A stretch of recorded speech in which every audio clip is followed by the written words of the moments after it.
Okay, so it's a Saturday, 22 days out from the Melbourne Marathon, and tomorrow I'm going to go and run the Ross Half Marathon, do it as a workout at goal marathon pace. It's about an hour and 40 minutes away, so what I'm going to do is drive up the night before and stay in a place called Oatlands, which is about 30 minutes away.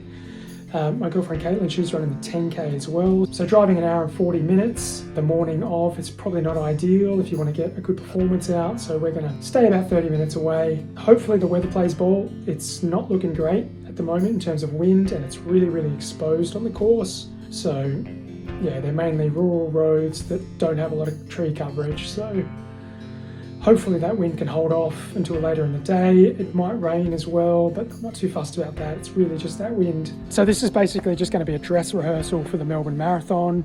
I'm going to do everything the same that I'll do on race day. Same breakfast, same gels, spaced the same amount of time apart.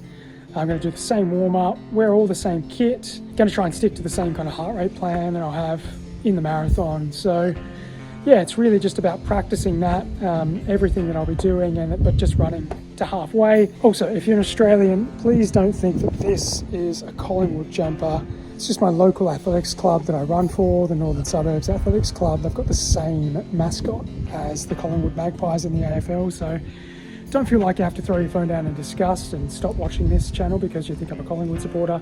I'm not. I'm a miserable Essendon supporter at the moment. I've pretty much given up on AFL as a result. Really hoping the weather is not like this tomorrow. It's been really windy for the last 2 weeks down here in Tassie.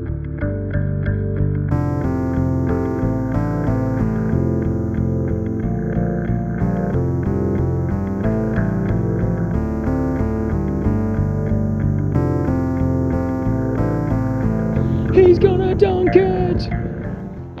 4 electrolytes! It's got what plants crave! Brondo's got what plants crave. It's got electrolytes. I just want the bottle.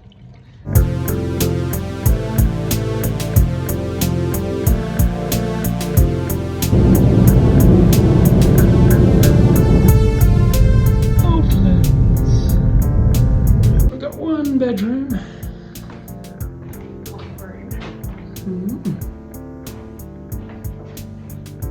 A very strange combination of cookery. Got an air fryer, the world's smallest toaster, and 3 coffee machines, but no stove. Okay, so the plan for tomorrow hasn't really changed, but I've been contacted by Tasmanian running legend Josh Harris, who, spoiler, might be featuring in a future video. Anyway, he coaches an athlete who is pretty similar to me in terms of ability and has basically the same goals. So he's running Melbourne, and he's also doing this race as a training session leading into the Melbourne Marathon, and he's likely to run pretty much a similar pace to me. So we might be able to kind of share the work a little bit, run together, but it might make it a little bit awkward because this race last year was won in 1:23.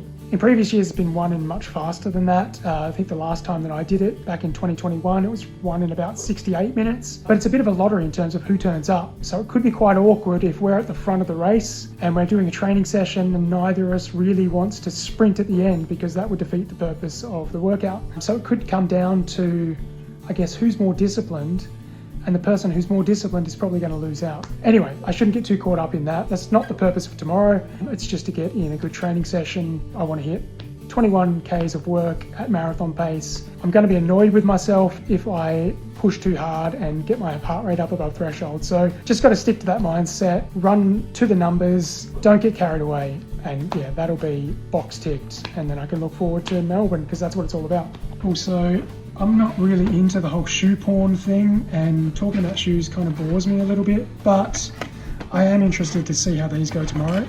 This is a box fresh pair, haven't worn them at all. I plan on racing in them from Melbourne. I guess I'll see how they go. They do feel a lot softer than the previous version. It's the Edge Paris. That was the previous version. This is the Edge Tokyo. So hopefully they're a little bit better than the previous version, although I did really like the last version, so I'd be happy to race in those, but I don't know, if these give me a little bit more of a boost, I guess every second's going to count. So I'm just going to head out for my second run now, just around Oatlands. I want to keep the mileage nice and high, or reasonably high this week. I should get about 142 Ks, so That means the last 3 weeks have been 143 Ks, 145 and 142. And then after tomorrow, I'll be able to gradually reduce volume.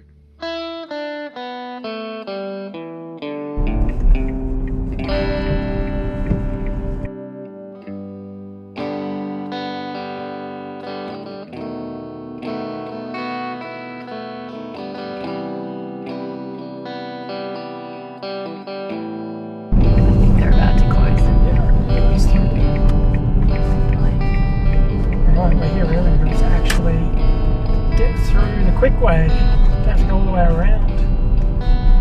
Except we might have to follow this the whole way. Just let us go through. So this is the course. This is probably going to be the worst part of the course for Caitlin. It's probably the most exposed part. You have to do an out and back along here. Sometimes they get the course measurement wrong and they put the cone in the wrong place. It's a little bit further than 10k. Sometimes it can be a bit shorter as well. It's not a certified course. Well, of those options, I'd prefer a little bit longer, please. Unless you're on 10k. But then again, it looks better on Strava when you can say PB and it's 9.75 kilometres. Yeah, I will know that it's not though. Ross. Marathon is 2 minutes away from starting, it looks like. So it's 6:58 a.m. Oh, they've just set off. So we're a little bit behind. It's not a big field. There's about 30 runners, I reckon. It's more than that. Maybe 40.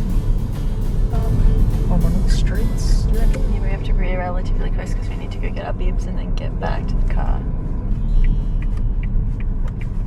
You get a bit of grass there. If it's not soaking wet, you might be able to do your things. Yeah, I think it's probably is wet, but I might just deal with it. Well, here, I'm going to get my bib. And mine. And Caitlin's.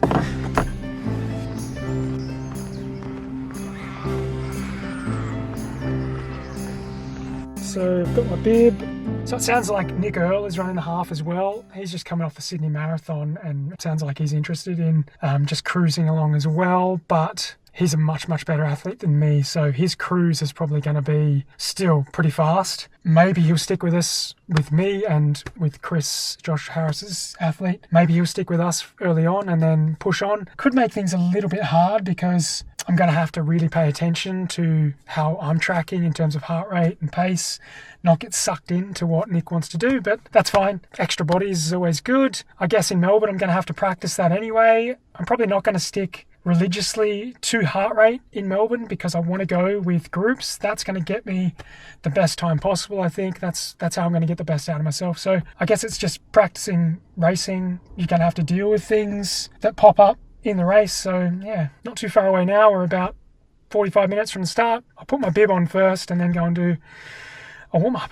All right, I'm all nasal stripped up.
Down jog now. It's not the day to run fast. It's not too bad in the town here, but out on the more exposed roads it's awful. But anyway, we'll go through the splits when I get home and you can see the difference in pace with the wind and against the wind, and anyway, kept it to a marathon effort, kept the heart rate below threshold, except for in one spot when I tried to take the wind, or when I took the pace, just going into the headwind. But anyway, I'm not too fussed.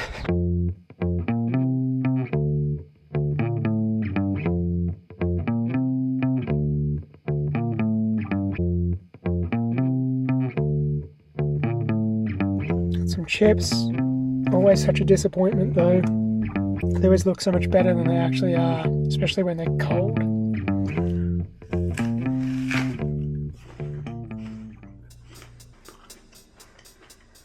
So I'm home now after the hour and 40-minute journey from Ross. It's kind of a mixed emotions. I mean, it's just a training session, but you still want to take confidence from the pace from any session you hit going into a marathon. And I know that the purpose is to build fitness, and you do that by running at the right intensity to work the right energy systems. But there's always just that part of you that just wants the pace to fill you with confidence. And I know I could have forced it, gone with the pace that I wanted to run, but honestly I would have been working at 10k effort if I was trying to hit marathon pace into the teeth of that wind along Tombs Lake Road.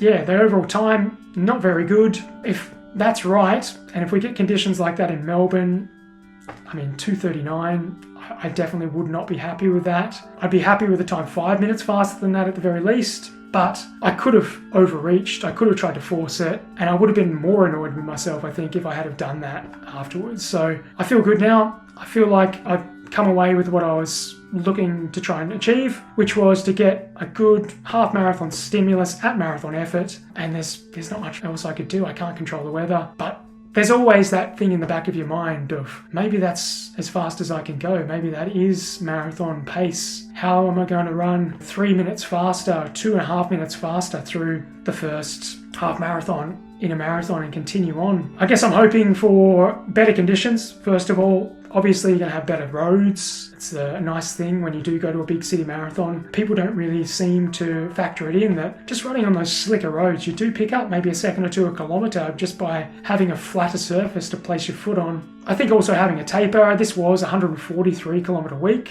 and last week was 145 Ks, and the week before that was another 143 Ks. So having that taper is obviously going to freshen me up. I'm going to feel a lot better. I didn't feel too bad today. I actually felt quite good. Usually at the end of these marathon sessions, I'm starting to maybe tie up just a little bit in the hamstrings and things like that. But today I felt really fresh. Probably just because the pace wasn't really consistently on all the time. That mechanical load's a little bit less when the pace is slower. There's not much more I can say. Good training session, I guess. I'm not going to get the sexy looking half marathon workout on Strava, but ultimately it's going to be more effective, I think, than trying to force the pace. I can see why people do end up overreaching in their marathon sessions, because it does give you a lot of confidence when you hit the pace that you're aiming for, but ultimately it's false confidence. I'd much prefer to go in and surprise myself in the marathon rather than set myself up for disappointment. So with that being said, I'm still going to go out at 2:34 pace in Melbourne, and that might sound stupid, but as I said, I think I'm going to get better conditions, have a group that I can basically leech off like I had people leeching off me today, and just sit behind, not have to do any of the work, hopefully. But yeah, with a taper, better roads, better race atmosphere, hopefully I'll be able to hold a higher pace and have it feel as comfortable as it was today. Just one more thing as well, Caitlin finished third, female, in the 10k race. Time is about just outside 30 seconds slower than her PB, but given the conditions. For reference as well, I ran this race back in 2023. I did the 10k race and I ran 35:47, and then 5 weeks later I ran 34:47 at Burnie. Now I don't think I was in any better shape for the time in Burnie, but just having a better road surface and obviously better competition, less wind, I was able to run 60 seconds faster. So anyway,